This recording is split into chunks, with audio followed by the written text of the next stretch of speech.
So Nestle girl, I'm coming to you with sun-kissed skin from my hotel room in Dallas. I know y'all don't notice the background. We did the Queen Supreme Court in Dallas last night. It was off the chain. My flight don't leave until 6 p.m. today, so I'm stuck in Dallas, and I said I might as well bring y'all videos remotely. So I just got through watching the last episode of Love and Marriage Huntsville, and I must say, I really am glad that I gave this show a chance, although it irks my nerves, and I know a lot of y'all are not watching it. It just provides a good alternative as to what has been on TV for a while now. And I like the fact, again, that it is a show about regular people, and the show is not about being rich and fabulous and materialistic and all that other kind of stuff. So shouts out to OWN, because, you know, Oprah ain't having that type of shit over there where she stay. Nevertheless, this episode opens up with Mel and Tish meeting down to the restaurant trying to have lunch. Now, I think everybody in America is advocating for Tish to get from up under Marsau's thumb and under the tutelage of his slave driving. However, Mel, on the other hand, I think she is a little renegade and a little extreme when it comes to the advice that she's giving Tish. I'm going to tell you something. If I was any woman on that show, I probably would be Mel. I like the fact that Mel is very modern and unconventional in her thinking. She's like, yes, I can have kids. Yes, I can be out and about. Yes, I can be the girl about town. Yes, I can work. And I can have a husband all at the same damn time. Probably much like Mel, my husband will probably be cheating on me because, bitch, I can't keep no man to save my goddamn life. Now, I could get one. Bitch, I ain't never, listen at me good, daughter. I ain't never had no problem getting a man. But keeping one, I need to find me a class or whatever so somebody can help me understand what I'm doing wrong. And I know it ain't because I got bad stuff, because that's good. At least it was. I need to go get a reassessment, a reevaluation to find out what all the hell is going on. But Mel reveals that more been going on around her and Martell house than we thought. She moved out for about 6 months. Now, when she said that, you know, I was a little taken aback, only because, you know, it's not the best to be, you know, moving the children out of their routines or whatnot. But on the flip side of things, we'd also be sitting here calling her stupid if she was to do nothing. So I'm glad that she took action and let it be known that she is not with this. But despite all of that, I still think Martell don't give a shit one way or another. So Tish then goes on to meet Kimmy at the salon and spills the beans that Mel had moved out of the house at one point, and that Mel told her she had the blueprint on how things could work in terms of her being a working mom and working. Kimmy wasn't here for the shit. Kimmy's position was Mel is the last bitch that need to be giving anybody any sort of marital advice, and I do agree. However, I don't have my head so far up my ass that I don't understand what it is Mel was trying to say. And I like Tish and the idiom that she used when it was like, eat the fish, throw away the bone. Yes, there is pieces of advice from Mel that will go in one ear and out the other. But in terms of her balancing working and whatnot, I mean, Tish could possibly listen to her, because it can be done. Millions upon millions upon millions of women work, have careers, and take care of children, their households, and their husbands. I think the missing part for Tish, in order for it to work with Tish, one of two things is going to have to happen. Marsau is going to have to be more active in helping with the children, or Tish is going to have to get a nanny. I don't know what their financial situation is right now, or if Marsau would approve it, but I think if she got a nanny to help her out, things would be better. I mean, let's face it, y'all. She found time to film on this damn show, and that's a job. Truth be told, you know what I'm saying? So, you know, they right there making this shit work somehow. It's a grandma, it's a non-working grandma, or a disabled aunt who need a couple dollars under the table so they don't take her disability. Somebody right there helping them with them damn kids. Is it me, or was it funny as hell when Monster called his mom and was checking in, and she was asking him how he was doing, and then Monster was like, so yeah, you know, my dad and Kimmy are getting married on a yacht or whatever. Mama was taken aback. She was like, she wanted to pull a Friday and say, all right. Well, mama said, okay, I got to go back to work. I'll call you back. Bitch, I hollered. And let me tell you something. I related to that situation before one time because I'll never forget. I told my mom some sort of positive news that was going on between my dad and my stepmom. I can't remember exactly what it is. And I could feel her vibe change, and she got a little bothered in her spirit.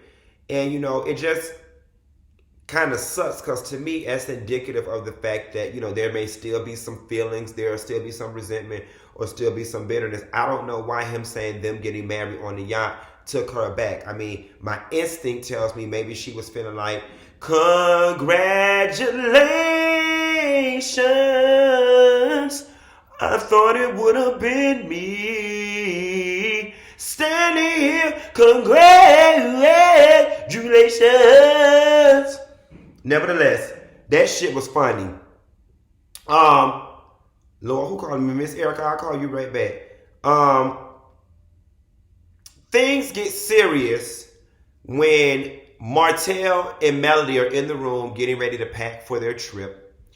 And they start talking about their marriage and going to see a wedding, so on and so forth. And then they get to talking about their infidelity again. And Martel asks her, if I got down on my knee and asked you to marry me again, would you marry me? And she was like, no. She was like, if I knew what I was going to have to go through, no. And that started a whole argument where Martel pretty much got cocky and was like, listen, I've given you a good life. And she was like, yeah, you have from the monetary perspective. You take care of the bills, but you also put me through a lot of pain and strife. And he basically was looking at her like, bitch, you know, you gonna go through some shit, and this is the infidelity, is the cost for this good old life, but I'm a good ass man. Look around at our big ass house, and basically you need to stop complaining. And then he did something that I don't like.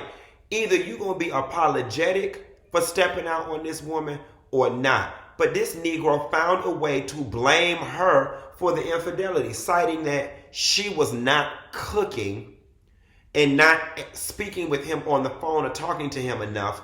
And that's what led him to cheat. That is some bullshit. And ladies, if you ever fall for that bullshit, and if you will, you dumb as fuck. Let me tell you something.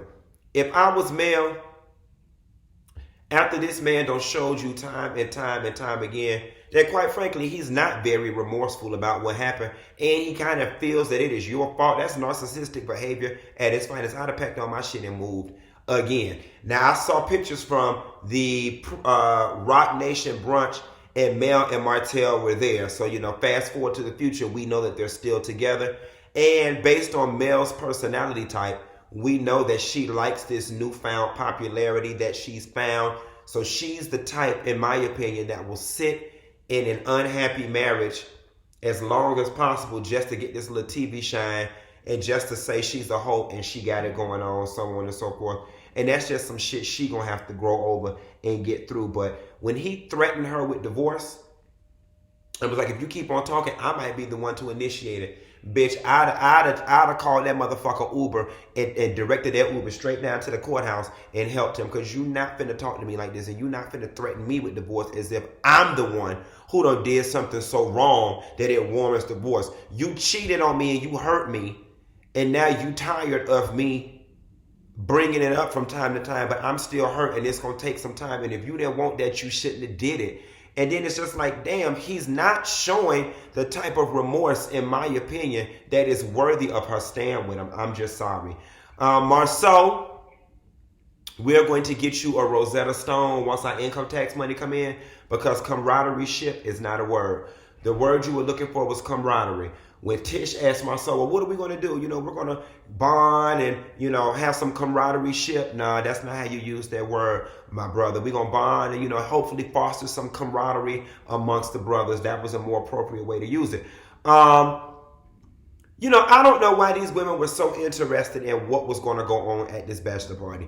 I mean, we have all watched enough TV, enough Two Can Play That Game, enough How to Get a Man, not How to Get a Man, How to Think Like a Man, and all of that. to know what happens at bachelor parties. The men is going to go to the strip club. They're going to dance up on some girls and drink shots. I don't know why you be interested in knowing. The gag is, though, Tish and Kimmy should have spent far less time inquiring about what the fuck the guys were doing and more time planning what the fuck they was going to be doing, because that boring ass deaconess anniversary dinner that they had, child, please, that geriatric ass situation, it was cute.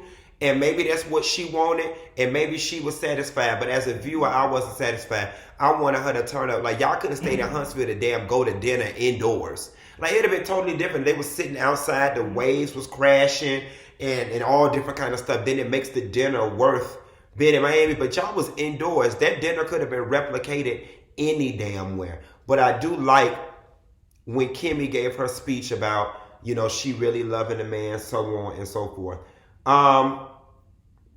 Last but not least, the fellas go to the strip club. And, you know, Martel made all the men uncomfortable because they all cited that this is not the behavior of a man who just got out of the doghouse and who was trying to win his wife back. I'm sorry, a drunk mouth speaks a sober mind. Martel, in his drunken state, revealed just how much respect for Mel he does not have. All up on the strippers, kissed one in the mouth, and I'm sure once this gets back to her, he's going to spin it as, oh, I was drunk and just having fun. I was drunk, I don't remember. And that's some old young college boy shit, some old 21-year-old boy shit. And I'm just not here for it. I hope she's not either. I will say this, Mel and Martel have some cute little kids that look like replicas of them. The little boy, he's so cute with his little ears, look just like his daddy. The girl look just like both of them. They both look like both of them, and you can tell that's their kids. It's always weird when kids look 50-50 like their parents, and that's what their kids have. Beautiful family. Nevertheless, y'all, that's love and marriage. Huntsville, bitch, my son looks kissed. My skin looks kissed. Sun kissed by the guys, looking good. Y'all be sure to like and subscribe. I might bring y'all 1 or 2 more videos from the hotel room because I'm bored and ain't got shit to do. It's 12:30 and my flight leave at 6. I'll call you later, good. Bye.